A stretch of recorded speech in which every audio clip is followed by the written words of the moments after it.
Hello students, welcome to chemistry class. Today we are going to start nitric acid. Okay, it's third part of your chapter 7, study of compounds. Okay, nitric acid. So the discovery of nitric acid was initially it was called aqua fortis.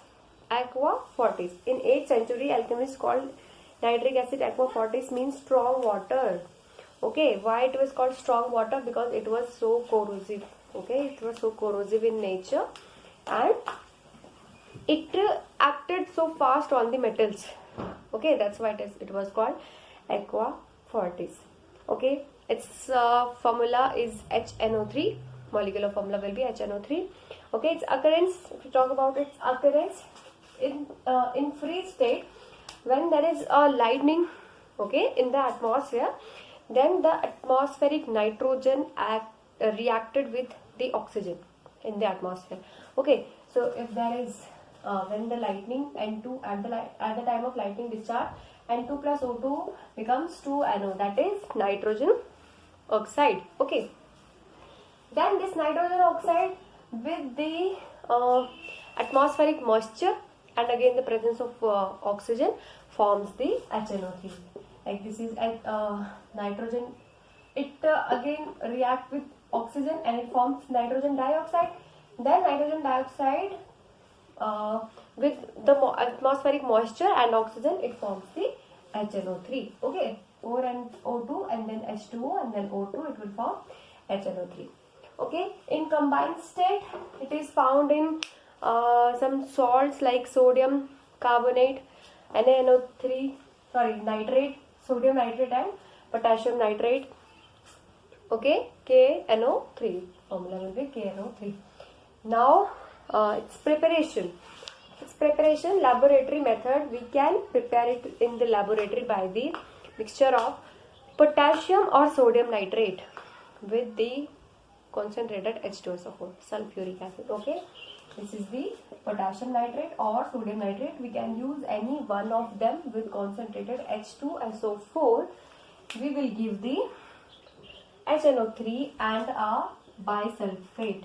Okay, we can get potassium bisulfate or we can get sodium bisulfate. Okay, so how this reaction, will happen? See, we have to take a glass retort. Okay, glass retort. The setup will completely of glass because nitric acid is very corrosive. It can do reaction with any other kind of metals or any other substance. So that's why we will take all over the setup of glass. Okay. So in this flask, we will take H2SO4 in liquid form, okay, sulfuric acid in liquid form, and KNO3 or the sodium nitrate in the solid form. So we will mix it and then we will heat it. Okay, then from here this reaction will happen, KHSO4 and HNO3. The temperature will be below 200 degrees Celsius. Okay, that's why we will get acid salt in both conditions. So HNO3 vapors will be evolved from here and will taken through this tube, this long tube, to another beaker, another tilted beaker. Okay, so when it passes through this, so here it starts to condense and then it is collected in the another receiver. Okay, another receiver. To cool down these vapors, we will wash it or we will put some water on it. Okay, so the vapors will get cooled and then water will come, its outlet of water from here. Okay, so here we will collect all the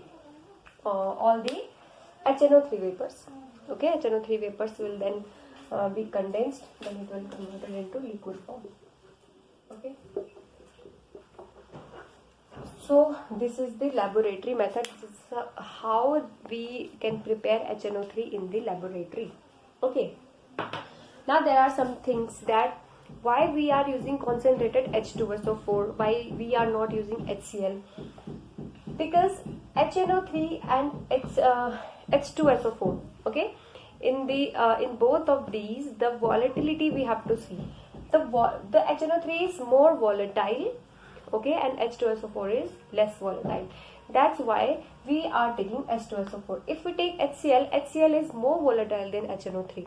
Then HCl will itself volatile, but HNO3 will be not. So that's why we are using H2SO4 here. H2SO4 will not be volatile, but HNO3 vapors will be vaporized and collected in another. That's why we are using sulfuric acid here, due to its less volatility than HNO3. Okay. After that, apparatus, I have told we have to completely make it of glass, because HNO3 is very corrosive in nature. Okay. Next, there is about temperature. Why we are using below 200 degrees Celsius? Below 200 degrees Celsius because more than 200 degrees Celsius, so much heat can break the glass apparatus. Okay. Another thing, for the decomposition of the nitric acid, if we will give more and more heat, the nitric acid will start to decompose here. Another thing, if we will give more than 200 degrees Celsius, this hydrogen will also evolve, and then from here K2SO4 and Na2SO4 will form. Okay, sodium sulfate will form, or potassium sulfate will form, and it produce as a crust, hard crust. Okay, and it will start to deposit and hard crust in this apparatus, due to which this apparatus will get burst. Okay, it can get damaged. That's why we are using low temperature here. Okay. After that, the last product is nitric acid. Its actual color, pure nitric acid is actually colorless, but the nitric acid we are getting here is slightly yellowish brown color. Okay, due to decomposition of the acid. Okay, due to decomposition. So that's why its color is slightly yellowish. Okay. Okay, now if we want to remove them, the yellow brown color, how it will remove? Bubbling of air or carbon dioxide.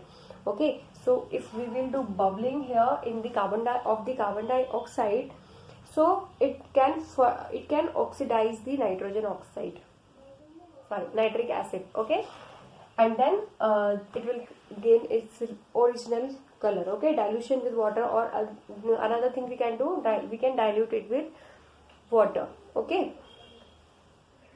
Okay, causes dilution of the nitrogen dioxide, and which is soluble in water. So we can dilute the HNO3 in the water, so it will get its color. Okay.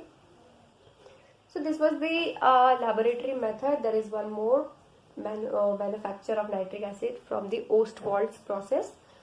We will do it in next session. Okay. Thank you.